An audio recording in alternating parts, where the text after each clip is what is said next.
SIR special intensive revision. নির্বাচন কমিশনের আপনারা জানেন যে বিশেষ নিবিড় সমীক্ষা অর্থাৎ ভোটার কার্ডের বিশেষ নিবিড় সমীক্ষার জন্য এই এসআইআর কিন্তু শুরু করেছে। পশ্চিমবঙ্গ রাজ্যসহ 12টি জায়গায় এসআইআরের কাজ কিন্তু চলছিল এবং বর্তমানে পশ্চিমবঙ্গ রাজ্যে খসড়া তালিকা বা ড্রাফট রোল কিন্তু পাবলিশ হয়ে গেছে। তারপরে এই মুহূর্তে যে গুরুত্বপূর্ণ আপডেট, যাদের হিয়ারিং কিংবা যাদের আবারও রিভেরিফিকেশনের জন্য পাঠানো হয়েছে তাদের এবার নথি জমা শুরু করেছে। অর্থাৎ ভোটারদের জমা পড়া নথিপত্র এই মুহূর্তে সরাসরি বিএলওদের কিন্তু যাচাই করার নির্দেশ দিয়েছেন নির্বাচন কমিশন। বর্তমানে 2002 সালের ভোটার তালিকায় নিজের বা কোনো আত্মীয়ের নাম না থাকা ভোটারদের থেকে প্রাপ্ত নথি আপলোড হওয়া শুরু করে দিয়েছে বিএলওদের মাধ্যমে এবং সেই নথিগুলিকে যাচাইয়ের নির্দেশ এবার দিয়ে দিল সরাসরি নির্বাচন কমিশন। কতদিনের মধ্যে এই নির্দেশিকা চলবে, মানে এই যে আপনাদের পরবর্তীতে সরাসরি রিভেরিফিকেশন কিংবা আপনাদের তথ্য যাচাইয়ের কাজ আর কতদিন চলবে সে বিষয়ে কি নির্দেশ দিয়েছে নির্বাচন কমিশন, বর্তমান পত্রিকা থেকে আপনাদেরকে স্পষ্টভাবে জানাবো। পশ্চিমবঙ্গ রাজ্যে বর্তমানে এই এসআইআর নিয়ে কিন্তু একটা রাজনৈতিক মহলে খুবই তোলপাড় কিন্তু এনেছিল। যে আপনারা প্রত্যেকে জানেন বিরোধী দলনেতা বলেছিলেন 1 কোটি, আবারও দেখা যাচ্ছে 58 লক্ষেরও বেশি নাম আবারও বাদ যাবে, আরও বিভিন্ন কিছু। তো এই ইত্যাদির মধ্যেই কিন্তু রাজ্য সরকার এবং যে সরাসরি নির্বাচন কমিশনের সংঘাত কিন্তু প্রায় তুঙ্গে এবং তারই মধ্যে এবার নির্বাচন কমিশনের কড়া নির্দেশ এবং নির্বাচন কমিশনের নতুন নির্দেশ বলতে পারেন, যেখানে ভোটারদের যে জমা পড়া নথিপত্র যাচাইয়ের নির্দেশ দিচ্ছেন। তার সাথে আরও বিভিন্ন যে অভিযোগ উঠছে রাজ্য সরকারের বিরুদ্ধে, যে যাদের নাম নেই তারাও কিন্তু বিএলওরা কিন্তু তাদের নামকে এন্ট্রি করাচ্ছেন। মানে ধরুন জীবিত না থেকেও কিন্তু অনেক জায়গায় তো হচ্ছে। তার সাথে তিনি এই যে নতুনভাবে এসআইআর চলছে সেই এসআইআরে তিনি যোগ্য নন কিংবা তিনি বাংলাদেশি কিংবা রোহিঙ্গা, তাদেরও নাম এন্ট্রির অভিযোগ কিন্তু অনেক জায়গায় উঠছে। মানে বিদেশিদের নাম এই নতুন আওতায় রয়েছে এই লিস্টের। যে সমস্ত বেনিফিশিয়ারিরা রয়েছেন তাদেরকে কিন্তু নোটিশ পাঠানো হয়েছে, সাথে রিভেরিফিকেশনের জন্য প্রত্যেকটা বুথ লেভেল অফিসারদের কিন্তু পাঠানো হয়েছে নোটিশ, যে কাদের এই মুহূর্তে নিতে হবে নথি।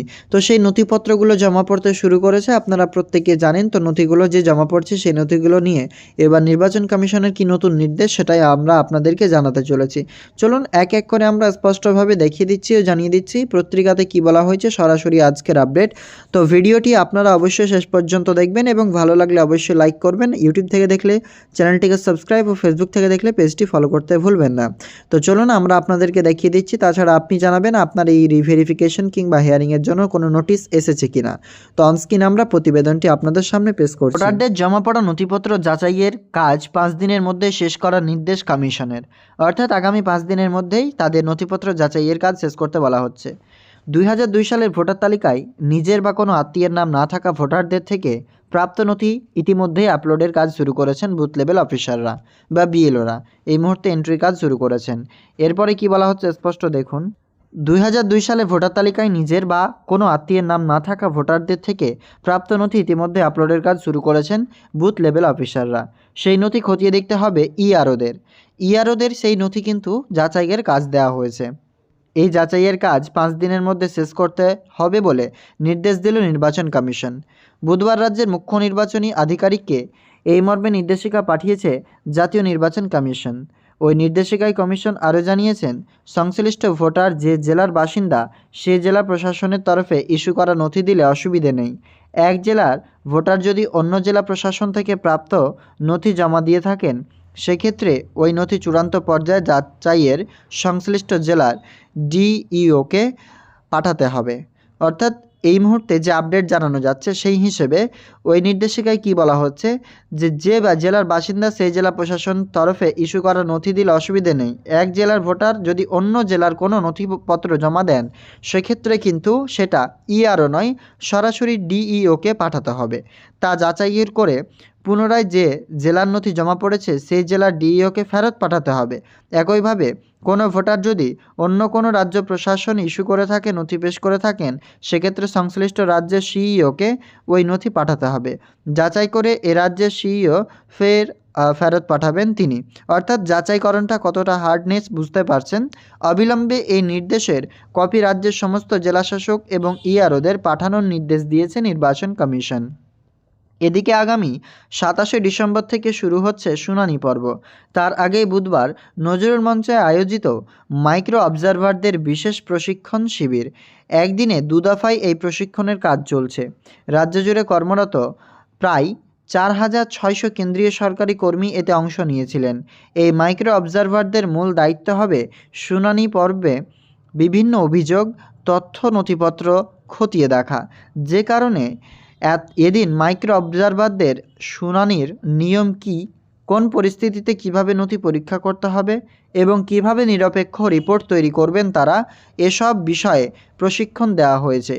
উপস্থিত ছিলেন মুর্শিদাবাদ, মালদা, জলপাইগুড়ি, দক্ষিণ দিনাজপুর, উত্তর দিনাজপুর, বাঁকুড়া, বীরভূম, নদিয়া, হাওড়া, হুগলি, উত্তর 24 পরগনা, দক্ষিণ 24 পরগনা, দক্ষিণ কলকাতা, উত্তর কলকাতা, পূর্ব বর্ধমান, পশ্চিম বর্ধমানের দায়িত্ব থাকা মাইক্রো অবজারভাররা।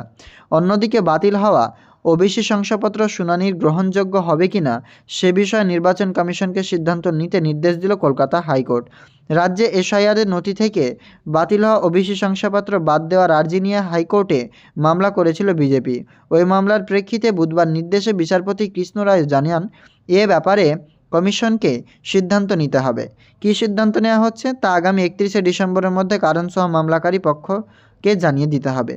প্রসঙ্গত 2024 সালে 22শে মে কলকাতা হাইকোর্টের বিচারপতি তপব্রত চক্রবর্তী এবং বিচারপতি রাজাশেখর মান্থার ডিভিশন বেঞ্চ 2010 সালের পরে দেওয়া সমস্ত ওবিসি শংসাপত্র বাতিল করে দিয়েছিল। জানিয়ে মামলা হয় সুপ্রিম কোর্টে। তবে হাইকোর্টের নির্দেশ অনুসারে রাজ্যের একটি সমীক্ষা করে ওবিসি নিয়ে পরবর্তীতে বিজ্ঞপ্তিও জারি করে। নতুন করে রাজ্যের সে ওবিসি বিজ্ঞপ্তির ওপর কোনো স্থগিতাদেশ দেয়নি সুপ্রিম কোর্ট। এবার বাতিল হওয়া শংসাপত্র নিয়ে কমিশনের সিদ্ধান্ত নিতে বলল কলকাতা হাইকোর্ট।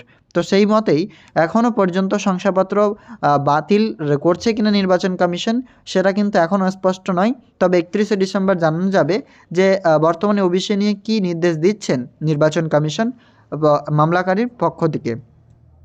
অর্থাৎ ভোটারদের জমা পড়া নথিপত্র যাচাইয়ের কাজ কিন্তু 5 দিনের মধ্যেই শেষ করার নির্দেশ কমিশনের। সেটা ইআরও এবং এইআরও কিংবা বলতে পারেন ডিইও, অর্থাৎ ইআরও, ডিইও এবং সিইও অর্থাৎ মুখ্য নির্বাচনী আধিকারিক এবং জেলা প্রশাসন, সাথে কিন্তু ব্লক স্তরের প্রশাসনদের এই নতুন নির্দেশিকা পাঠানো হয়েছে। সমস্ত কাজ 5 দিনের মধ্যে শেষ করার নির্দেশ দিল জাতীয় নির্বাচন কমিশন। পরবর্তী নির্দেশ আসা পর্যন্ত প্রত্যেকে অপেক্ষা করুন। তবে যাদের নোটিশ এসছে কিংবা যাদের যাচাইকরণের পর্ব চলছে তিনারা সঠিক ডকুমেন্টস প্রোভাইড করবেন। আপনারা বিএলওকে ঠিক আপনাদের নাম চলে আসবে আবারও ফাইনাল লিস্টে। আমাদের আজকের আপডেটটি আপনাদের ভালো লাগলে অবশ্যই লাইক করবেন এবং ফেসবুক থেকে দেখলে পেজটিকে ফলো করবেন, ইউটিউব থেকে দেখলে চ্যানেলটিকে সাবস্ক্রাইব করে আপনার মতামত কমেন্টে অবশ্যই জানাবেন। ভিডিও শেষ পর্যন্ত দেখার জন্য অসংখ্য ধন্যবাদ।